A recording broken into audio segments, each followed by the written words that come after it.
Hello ವೀಕ್ಷಕರೇ, welcome to Vinu Siri channel. ಇಂದು ನಾವು ಪೊಮೊಗ್ರನೇಟ್ ಮಿಲ್ಕ್ ಶೇಕ್ ಹೇಗೆ ಮಾಡೋದು ಅಂತ ನೋಡೋಣ. ಇದಕ್ಕೆ ಬೇಕಾಗಿರುವಂತಹ ಸಾಮಗ್ರಿಗಳು: ಒಂದು ದೊಡ್ಡ ದಾಳಿಂಬೆ ಹಣ್ಣನ್ನು ಮೊದಲೇ ಬಿಡಿಸಿಟ್ಕೊಳ್ಳಿ. ಇದಕ್ಕೆ ಸಕ್ಕರೆ, ವೆನಿಲಾ ಎಸೆನ್ಸ್ ಹಾಗೂ ಒಂದು ಗ್ಲಾಸ್ ಹಾಲು ಬೇಕು. ಈಗ ಮಿಕ್ಸಿ ಜಾರಿಗೆ ಬಿಡಿಸಿದಂತಹ ದಾಳಿಂಬೆ ಹಣ್ಣನ್ನು ಹಾಕಿ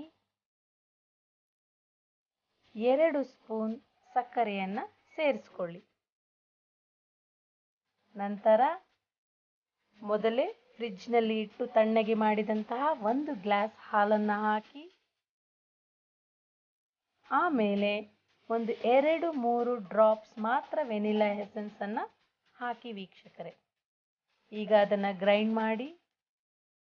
ಗ್ರೈಂಡ್ ಮಾಡಿದಂತಹ ಮಿಲ್ಕ್ ಶೇಕನ್ನು ಈ ರೀತಿ ಫಿಲ್ಟರ್ಗೆ ಹಾಕಿ ಫಿಲ್ಟರ್ ಮಾಡೋಣ. ಈಗ ಮಿಲ್ಕ್ ಶೇಕ್ ರೆಡಿಯಾಗಿದೆ. ಪೊಮೊಗ್ರನೇಟ್ ಆರೋಗ್ಯಕ್ಕೆ ತುಂಬ ಒಳ್ಳೆಯದಾಗಿರೋದ್ರಿಂದ ವೀಕ್ಷಕರೇ, ಈಗ ಹೇಗಿದ್ರೂ ಬೇಸಿಗೆ ಶುರುವಾಗ್ತಾ ಇದೆ. ಮಕ್ಕಳಿಗೆ ತುಂಬ ಇಷ್ಟಪಡ್ತಾರೆ. ನೀವು ಈ ಜ್ಯೂಸ್ನ ಮಾಡಿಕೊಡಿ. ಈಗ ಒಂದು ಗ್ಲಾಸಿಗೆ 2 ಸ್ಪೂನ್ ವೆನಿಲಾ ಐಸ್ ಕ್ರೀಮನ್ನು ಹಾಕಿ, ಇದು ಆಪ್ಷನಲ್ ವೀಕ್ಷಕರೇ, ಬೇಕಿದ್ರೆ ಹಾಕಿ, ಇಲ್ಲ ಅಂದರೆ ಬೇಡ. ಈಗ ನಾವು ತಯಾರಿಸಿರುವಂತಹ ಮಿಲ್ಕ್ ಶೇಕನ್ನು ಗ್ಲಾಸಿಗೆ ಹಾಕೋಣ.